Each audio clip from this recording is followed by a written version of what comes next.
So with no further ado, we'll jump in. So this is the second lecture on chapter 2. First off, we talked a little bit before I turned on the camera. Last night was the State of the Union.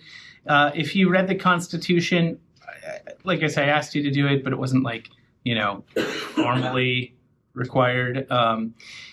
You will note that it says that the president from time to time shall give the Congress an update on the State of the Union. This speech is like one of those things that is kind of mandated by the Constitution. So every year the president goes into a joint session of the House and Senate. Usually all the Supreme Court justices show up as well. And basically they have a time to speak.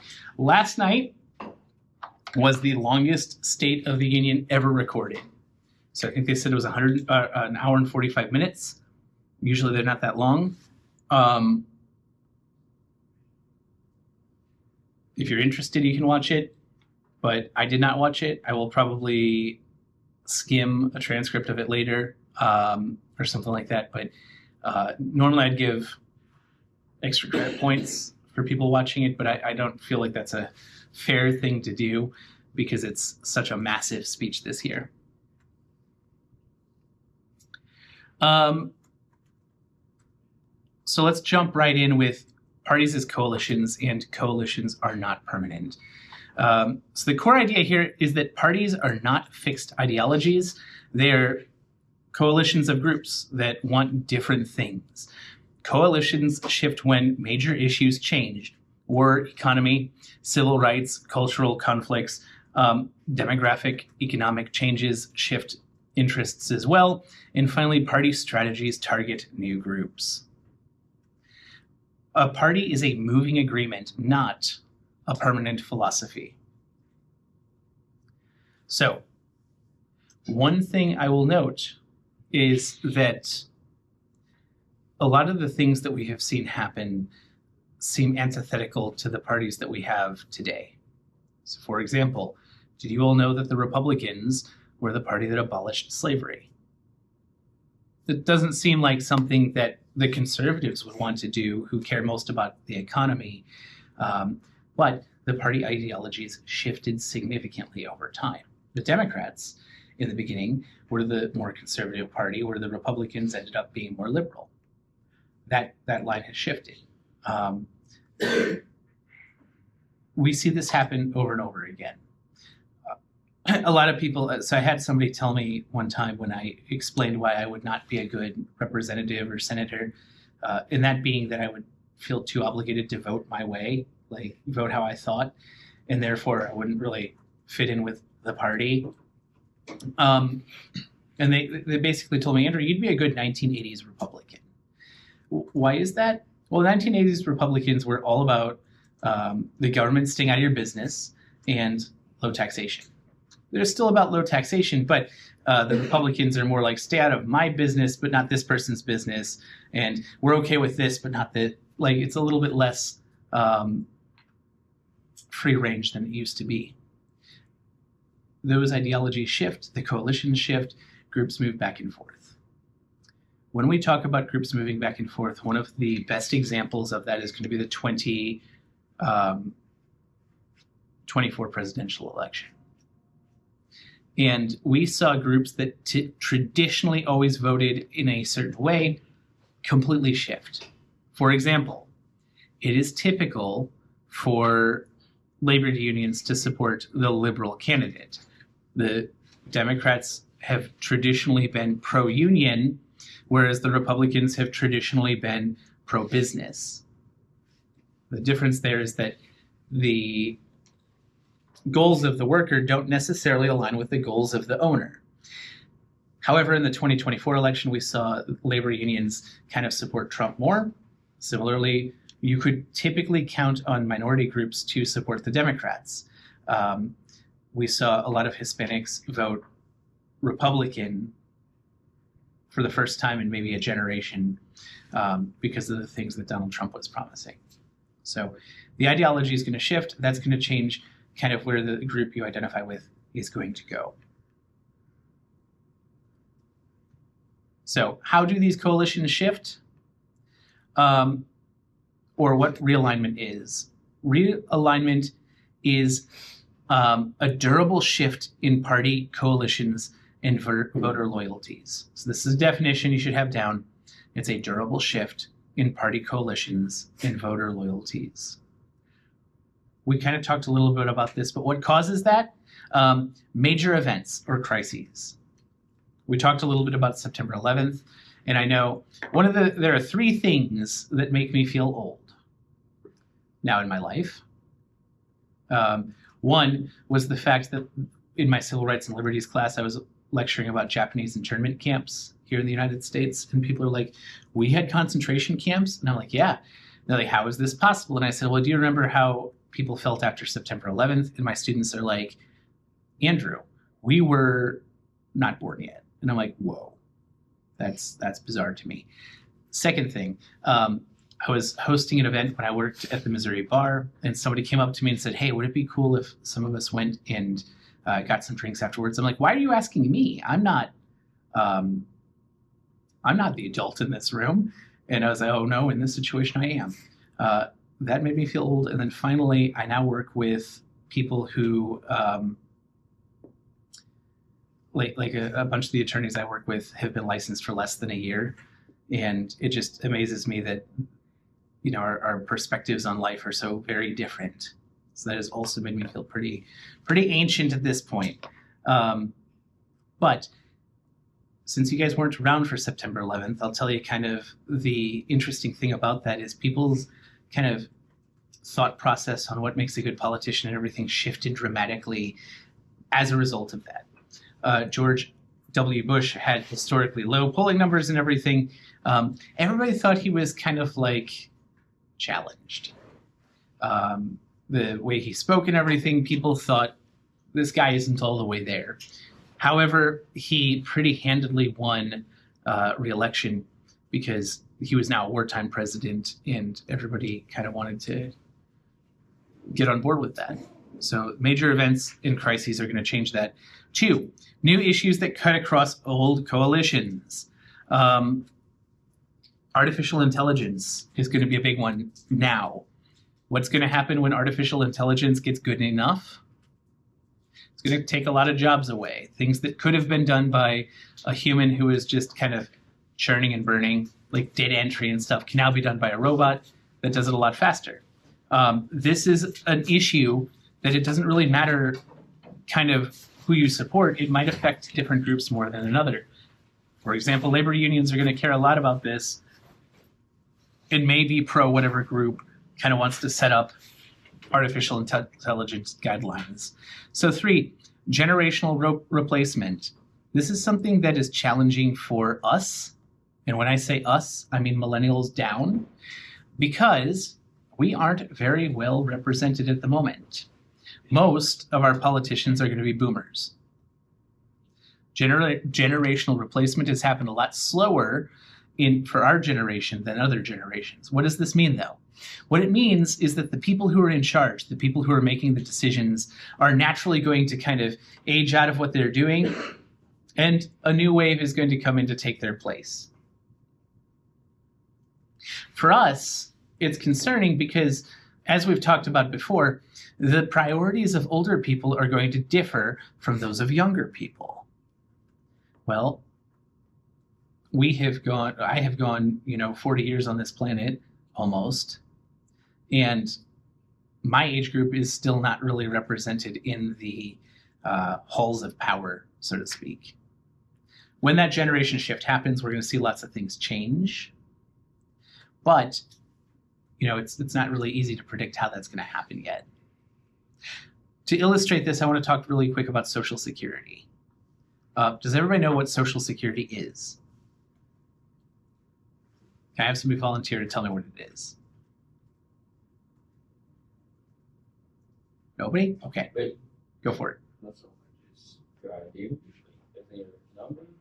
So it does have something to do with your Social Security number. This started during the Great Depression, so a little bit under 100 years ago. And the idea was that we're going to help, as the government, people prepare for retirement because they shouldn't have to work forever. So when you work, you have a mandatory percentage of your money deducted and paid into Social Security. And the idea is that when you hit a certain age, that money is going to be there for you to basically be an annuity or something that continues to pay out month after month after month until you die. Right now, the age is like 65. So in theory, it's going to pay out for anywhere between 20 and 40 years, a monthly stipend for you to live on. So you've been paying into this if you're working, and I suspect most people are. However, the problem with it is that the government hasn't kept it well funded. And so there is not enough money there to keep the system going. How do we fix this? Well, we can lower the rates that people are getting. We can raise the retirement age so you have to work longer. We can raise how much you're paying in. One way or another, we've got to get more money or pay out less. One of the things that's fascinating about this is lots of the things they're talking about are to raise the retirement age. Is that across the board? No. It's for people who are basically like under 50, which would mean that you and I would have to work longer before we were eligible to retire. But people who are a little bit older than us get the benefit of what has already been set up. Is that fair? You're going to have to pay the same amount or more. You're not going to get the benefit. It's either that or the system goes bust, and then the payments are decreased, and so there's not enough money for us when we get there anyway. There are ways that could punish people across the board or kind of make that a more fair thing so that everybody's taking a hit. But instead, because of the people who are in power, the plans that have been proposed the weight of that would be carried by the younger people. As that changes, we'll see, I think, that sort of thing change too. And then finally, party strategy, who the party chooses to prioritize. If you are supporting a political party, you don't want to feel neglected. If a political party is always doing things for other groups, but they're not doing things for you, you might be kind of willing to jump the fence or go to see something else. So what are the signals that this is going to happen? One, voting patterns begin to change across regions or groups. You start seeing exit polls and things like that showing different patterns than what you're accustomed to seeing. The new normal issues dominate the party platforms. For example, in my voting history, so from when I turned 18 on, immigration wasn't really a thing until 2016. That's when it started. 2016. That's when it started to be a massive issue that people talked a lot about. This is going to signal a shift in that political alignment. And then finally, party competition becomes different. There's a new map. There's new people at play. Realignment is what happens when party brands change and voters change with them. We're going to skip this activity because it's just too early for that. So the next key concept I want to talk about is the concept of sorting and polarization. This is another big core concept.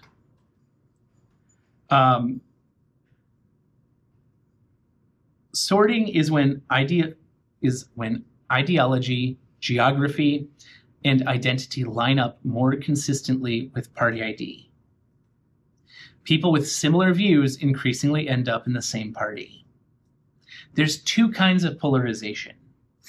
There's ideological polarization, where policy positions move further apart. And there's affective polarization when dislike, distrust of the other party grows. They are bad people. I think that we have seen a lot more of this lately too, because one of the fascinating things from what I have seen, the very few clips I've seen of the president lately, is that there are some ideological things that are talked about, but a lot of times it's talked about in this effective polarization standpoint. So, for example, Monday after class, I learned the Supreme Court came down with a pretty impactful ruling saying that the tariffs that the president had imposed are unconstitutional, striking them down.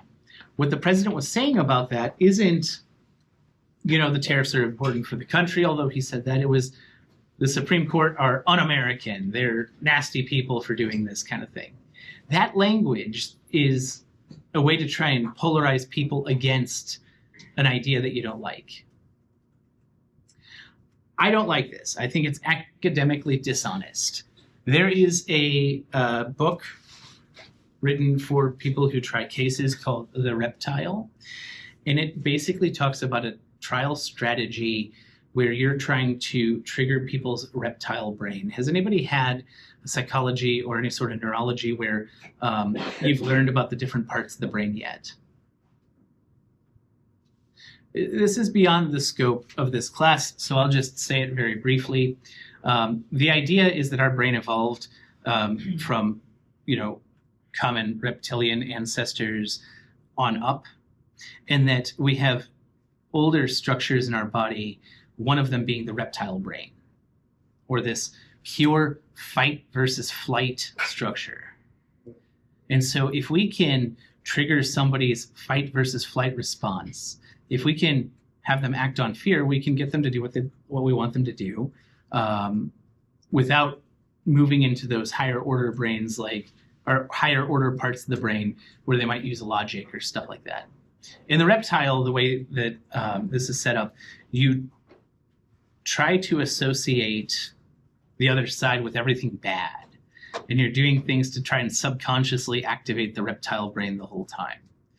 It's probably effective, but if people can see through it, you lose, because who wants to listen to the guy that's trying to manipulate them, right?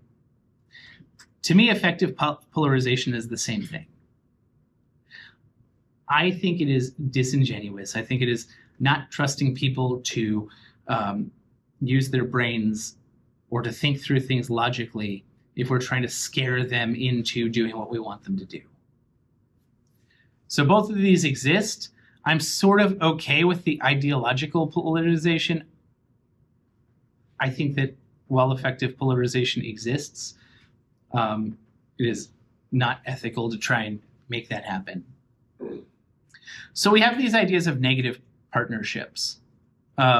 Because when we have that sort of polarization, we have negative partnerships, which is supporting your side mainly because you oppose the other side. A lot of times I hear people say this, well, we can't vote for the Democrats because if the Democrats get in power, they're going to insert thing here, stack the court, raise taxes, make everybody have to be transvestites. I've heard all kinds of crazy things, right? Similarly, I've heard it on the other side. If we vote for the Republicans, they're going to make everybody Christian. They're going to make everybody have to pray in schools. They're going to kill the internet. Insert thing here.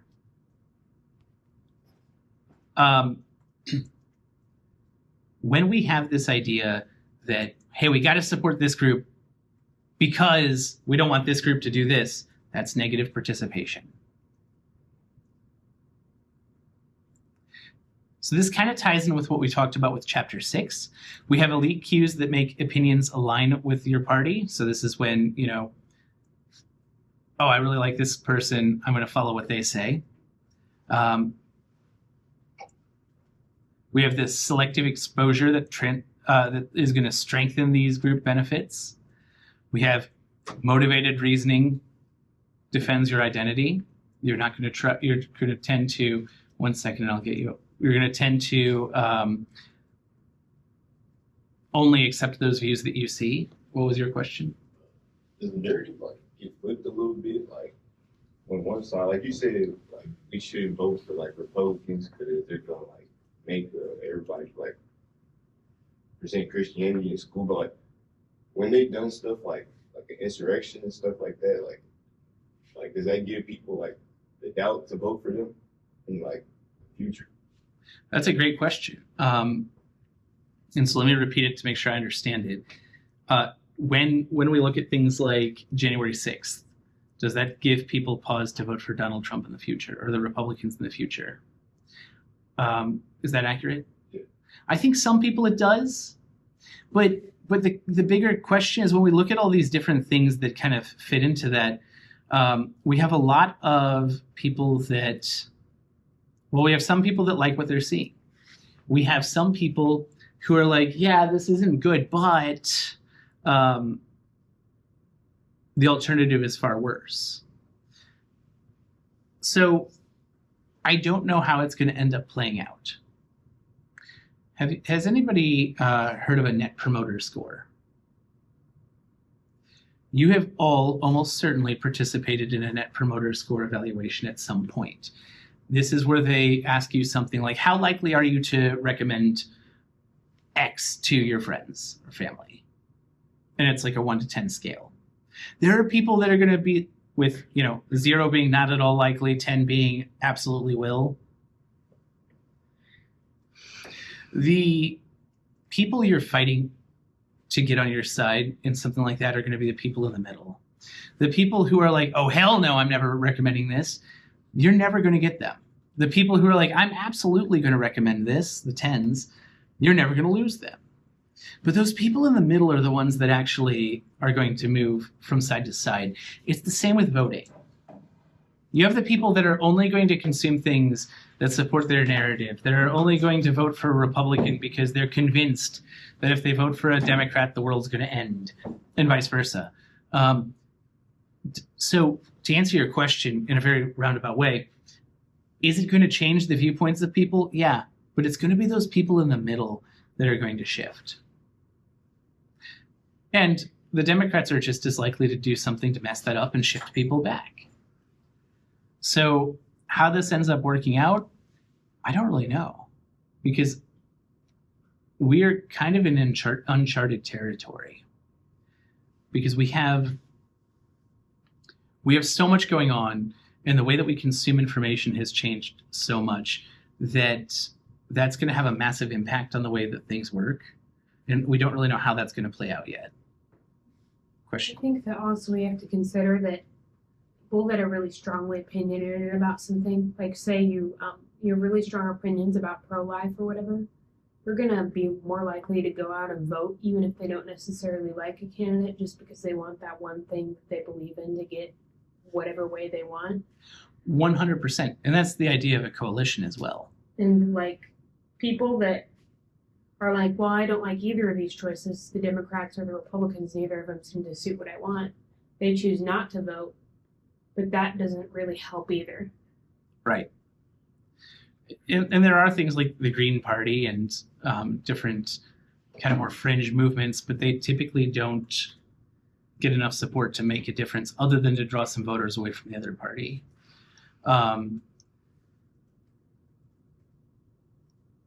So does that answer your question too? All right, perfect. All right, sorting aligns beliefs with party. Effective polarization turns parties into identity. Negative participation makes opposition the main motivator.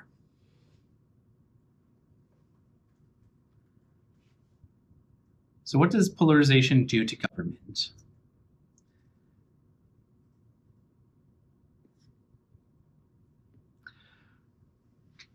Some of the main consequences are these. First, compromise becomes politically risky, especially with primaries. 1 second, I want to take a step back and talk about what you said with like pro-life movements. I think you're exactly right, and one of the things I want to point out there about that being a coalition is that right now the Republicans are kind of in that pro-life camp. But could you imagine if something happened and they had to compromise and all of a sudden the Democrats were kind of waving that pro-life flag? If you had that happen, a lot of the Christian groups would naturally switch to supporting Democratic candidates rather than Republican candidates, because you're exactly right. It's that issue that they care about. Mm-hmm. One of the things I think is fascinating when we talk about pro-life that I always like to bring up is, to me, pro-life means all life. And so it fascinates me that the same party that's like pro death penalty is also anti-abortion, because I can't reconcile those two concepts in my head. Like, how can you be for killing one thing and not killing the other thing? But anyway, if we see that shift, if we see pro-life kind of adopt more of a uniform approach, maybe that makes it harder for the Republicans. If we see the Republicans move away from anti-abortion, it's going to make it harder for the Republicans. So there are these single issue voters, but that's part of what the coalition is. Right now, the pro-life folks are going to be okay with the death penalty because to them, killing babies is more of an issue. All right, so I'm sorry about that. Let's jump back into the compromises that we get from this polarization. So compromises become politically risky, especially with primaries. Let's say that, one of my major goals is something, is thing A. And to get that to happen, I need to make a deal with another legislator on something. Well, if I do that, then the problem we face is that I might have a primary challenger that's like, he went against you on this. And so it's going to disincentivize me from working with other people to get things done. Second, because of this polarization, we have a decline in trust. Opponents become illegitimate. It's not just that, take the president, for example. It can't just be that I disagree with him politically. It's that he's a bad human. We take it beyond the, hey, we have different ideas on policy and move into the personal attack sort of region. Next, policy becomes unstable. It swings with election outcomes. This has been the case for a while. For, I'd say probably 50 or so years, there is a stack of executive orders that when a Democrat gets in the White House, they sign that basically undo the executive orders of the Republican and puts into place all these things that the Democrats want, and vice versa.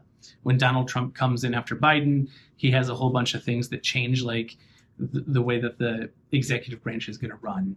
It happens every time, but we see that kind of moving from an executive decision to more of, hey, this is what's going to happen legislatively too. Next, we have institutions get used as weapons. And I don't think we've seen this. It's always kind of been the case, but it is much more so now than it has been. Is anybody aware of like the weaponization of the Department of Justice? Nope. So there were some arguments that with Trump being investigated after his first presidency, with like the classified documents being found at Mar-a-Lago, that the Department of Justice was weaponized to go after Donald Trump. I'm not going to comment on that. I think that, you can make your own decision about that. However, we have seen the Department of Justice completely weaponized under the Trump administration to go after Donald Trump's political enemies. So most of the people involved in like investigating Trump have faced some sort of consequences. But most notably, there were 6 legislators that released a video a few weeks ago that basically said, it is the law that if you're in the armed services and you are asked to carry out an illegal order, that you do not carry out that illegal order. And they went as far as to try to indict these 6 legislators for treason. The grand jury declined to indict them. It doesn't bar future prosecution, but is a major blow to that. But the very fact that they would say, hey, stating the law is treason against sitting United States legislators is kind of crazy. So when we have this polarization, we have things like that happening. And then finally, governing shifts to executives and courts when Congress can't act. A lot of the things that we have heard about today are in the news today. or for the last year or so have all been the executive action that the White House has taken and what the federal courts have done in response to it. Bear in mind, tariffs, which I want to be clear about tariffs. Does everybody know what a tariff is? It's like tax on the import of goods. Taxes on the import of goods. I like that you said it that way, because the narrative out there is that these are things that other countries are paying. That is not the case, because never in the history of humankind has somebody said, oh, my costs went up. Oh, well, I'll just make less money. So what happens is if I want to buy a pair of Apple AirPods and they cost $100, if we put a tariff on it, because these are made in like Taiwan or something, of 10. When they come into the United States, the company that is bringing them into the United States has to pay $10 to the US government. All right, so now the cost of getting these here is $110. Is Apple going to say, that sucks for us, our profit margins are going to go down? No, the prices are going to go up. So now when I buy these, instead of when they were like 2 months ago $100, now they're $110, that's a tax on you as the consumer. Taiwan isn't paying that. I think it's A1 is the company that's Apple's importer. A1 is paying the extra money to the government at the point that they are clearing it through customs. So it's an American company that's paying a tariff on a good, and they will necessarily pass that cost on to the American consumer. It is a tax that we pay as the consumer. But anyway, I digress. When we see these tariffs, we're not seeing Congress saying, oh, we need these tariffs. We're seeing the president saying we need these tariffs. And so he imposes them. And then the courts say, oh, no, but you can't impose them. And then other courts say, yes, he can. And finally, we have the Supreme Court ruling in. Nowhere in this did the legislature do anything, for the most part. They did some stuff with like Canada, maybe. But that's a major consequence when we have this degree of polarization, is that it's going to be executive and judicial action, not legislative action. And if you remember from, again, when I kind of quasi-assigned the Constitution for you to read, what does Article 1 cover? Freedom of speech. That's the First Amendment. Article 1 covers the legislature. And it is by far the largest of the articles, because the framers intended for the legislature, the people who write laws, to be the most powerful branch, to be the ones to be doing the most things. The executive branch was designed to execute the laws. It's in the name. Executive executes. So that's the consequence of polarization. Let's skip over to that one.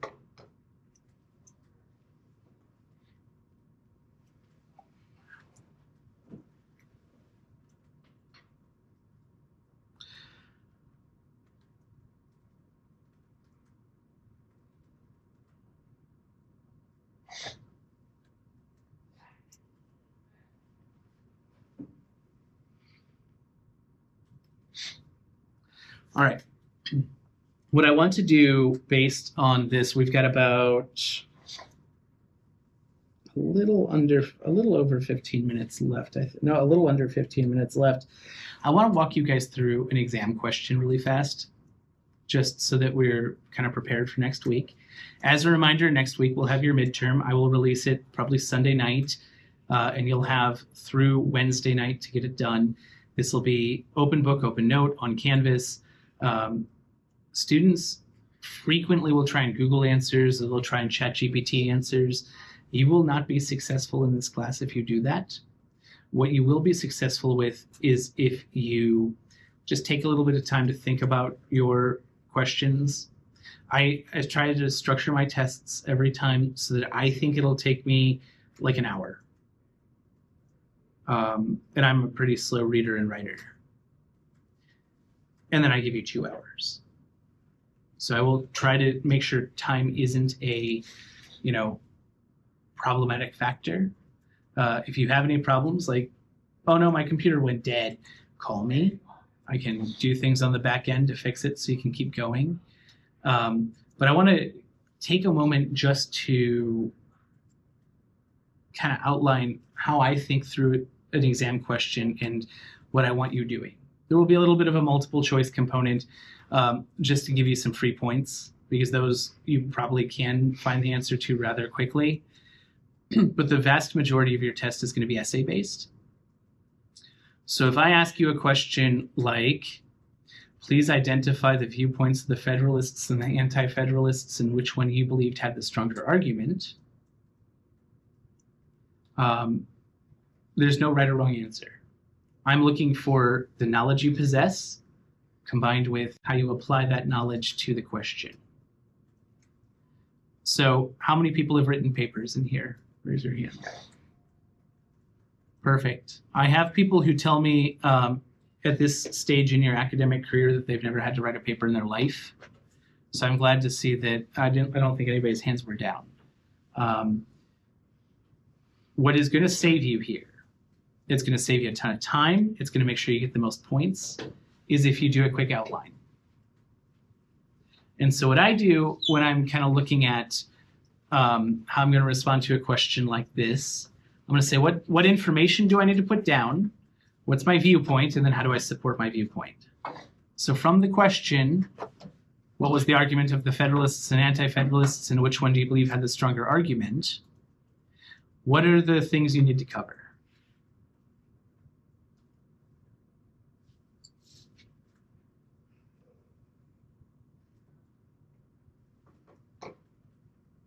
Go. What do you think? Things to cover.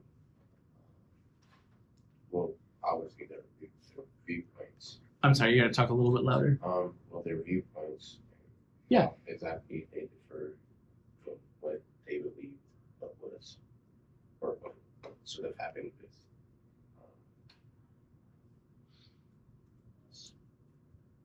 Yeah. The things I wanted to see you get down is, what did the Federalists stand for? What were the Anti-Federalists standing for? And then that kind of analysis component of who was stronger and why, or who had the better argument and why. So let's kind of shout it out together. What do the Federalists stand for? Anybody remember? Central government. Exactly, strong central government. And what are the Anti-Federalists? What were their fears? The central government have so much control over the states, and that they'll apply high taxes and what else? They'd basically become a monarchy, right? Very good.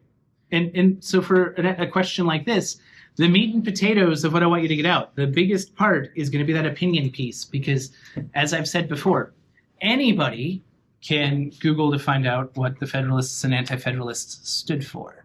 But as we've been walking through this all semester, what I'm counting on you guys doing is that application component. So we covered here's the information I want you to present. What's required for that application component? Analysis. Before we get to analysis, what do you have to do? What? Not even that. I need you to take a stand, right? Like, I want you to analyze, right? But I need you to say the Federalists or the Anti-Federalists have the stronger position. Answer the question, then defend your answer. Somebody shout out, who has the stronger position? Federalists. And why? Because in the long run, their plan for the government has worked pretty decently, I would say. The fear for the Anti-Federalists makes sense, but that's why the Federalists was making the article, the thing in the first place. So if that didn't happen, any of those had to touch that. Yeah, I mean, the thing about it is that as long as as long as your analysis makes sense here, you just did it. You identified correctly both parts. You took a position and you defended your position. That's A quality work. And for those of you at home who may not have been able to hear him, he basically said that the Federalists had the stronger argument because over the course of history, we've seen that that's worked so far. And that while the Anti-Federalists had some valid points in that the government has become rather strong, I'm going to put some words in your mouth right here. That's outweighed by the fact that we couldn't have achieved as much as we achieved as a country had there not been federalism. Good argument, right? And my point with saying that is that there's no right or wrong answer here, unless you're just dead wrong, right? If you said the Federalists had the best argument because the space aliens came down and told me so, obviously you're not getting points for that, right? But because you tied it back to the things we've been talking about, because you tied it into what you've learned, that's a solid argument. If I ask a question like, what is the most important what is the most important branch of government today and why? That's another thing that you can work through the things. Implicit in the call of the question is to identify what the three branches of government are, pick one, and walk through why it's the most important branch in your opinion. So there's lots of ways you can take this stuff, guys. What I want to tell you is, unlike high school, where there was one right answer, there are degrees of correctness. And as long as you were telling me things that passes the red face test, we talked about the red face test in here. As long as you're telling me things that is based on the information we've covered or what's in the book, you are going to do just fine. If you don't have a clue, if you're just making shit up or you're unresponsive to the question, you're going to have problems. Every single time I give an exam like this, I go through this sort of thing and I give people the warning, hey, answer the question. And every single time I have people that just kind of write whatever the hell they want, I guess not having read the question. And I'm like, I can't give you points because you haven't demonstrated to me what you know. So if I ask a question of like what the most important branch of government is, I'll have people tell me things like state government's the most important. Because I like Missouri. Okay. But does that answer the question? No, not even a little bit. Like, state versus federal is kind of different parts of government, but it's not in the same ballpark of what we're talking about. So to prepare, what I would do is make sure you have consumed all the material that we have gone over. So you've read through chapter 7. I will not put chapter 8 on the exam. That you have, watched all the lectures, and just basically you know what you're talking about, because it is open book, it is open note, but do not rely on that as a crutch, because you will not have enough time to go back and watch all the lectures or to read the entire book. So if you walk into the exam thinking this is a piece of cake, I can just sit down and Google what I need, you will fail. But if you have actually done the work that you're supposed to have done before the end of, up until this point, it will be a piece of cake. My exams are not designed to be tricky. I don't like hiding the ball. I want you all to do exceedingly well. If you don't, I'll curve it and things like that, but I don't like statistics. I don't want to have to go into that. I want you to just natively be able to demonstrate your knowledge. All right, with that, I'm going to end the video and do roll, unless there are any questions. Anybody have any questions before I turn this off? All right, hearing none.